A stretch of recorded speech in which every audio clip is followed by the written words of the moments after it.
Il existe plusieurs citations de l'auteur traditionnaliste italien Julius Evola sur la question de la sexualisation, de l'hypersexualisation et donc de l'atteinte directe à la virilité des hommes. Citation. Il faut prendre position contre tout ce qui ne sert qu'à déclencher une sorte d'obsession chronique du sexe et des femmes et qui représente finalement une attaque systématique et à grande échelle contre les valeurs viriles. Il ajoute « Car partout l'amour et le sexe prédominent, ce sera toujours la femme qui, d'une manière ou d'une autre, prédomine. Cette obsession se nourrit de mille manières par des moyens qui ne sont pas à proprement parler obscènes, comme les images des magazines, des publicités et des films, les concours de beauté, etc. » Et on peut s'arrêter déjà ici. Donc ce que nous dit Julius Evola est très intéressant d'un point de vue sociologique, mais aussi vis-à-vis de la question du féminisme, c'est qu'en fait, le matraquage systématique des publicités, du mannequinat, de la pornographie, de l'érotisme, etc., partout dans nos sociétés depuis des dizaines d'années,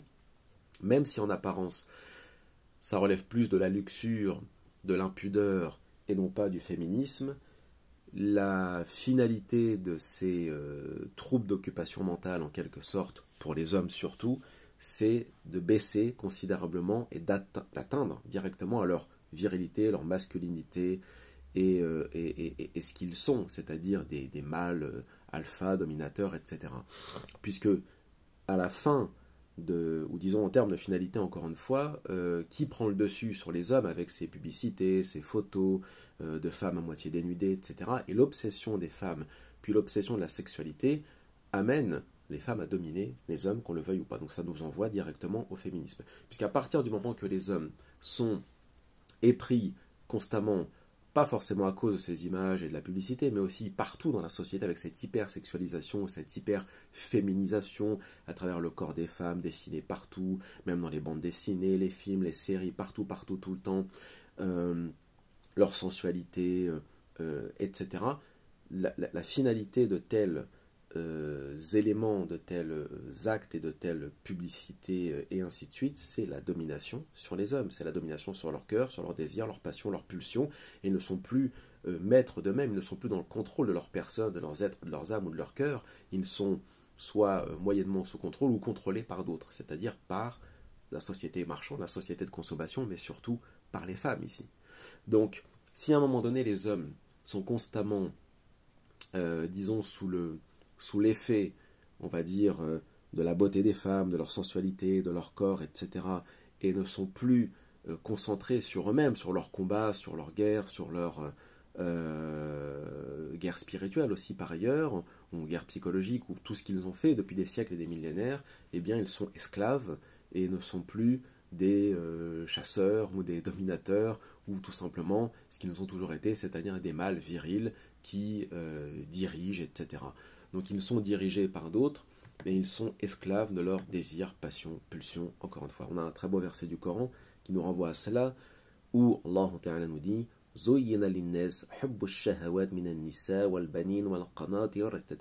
c'est-à-dire, nous avons enjolivé,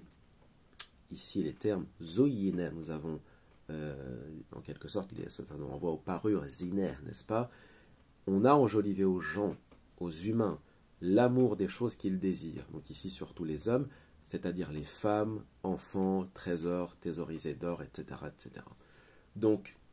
le fait d'avoir enjolivé les femmes d'abord est un projet divin, et encore une fois une épreuve pour les hommes sur terre, mais en même temps peuvent être,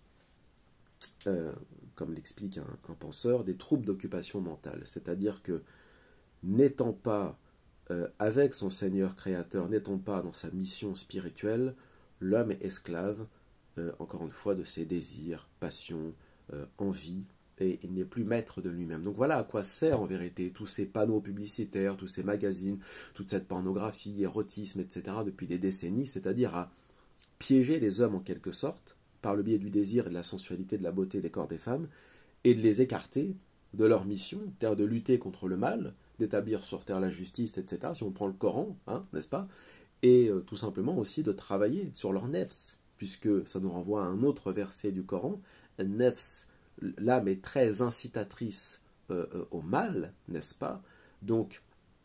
on aura toujours cette âme en nous, aussi longtemps qu'on vivra, qu'on sera sur terre, qui nous appellera à shahawat, comme dit le verset ici aux passions, aux pulsions, mais c'est aussi vrai pour les femmes dans d'autres sujets, qui elles sont attirées par autre chose. Mais nous les hommes, la société de consommation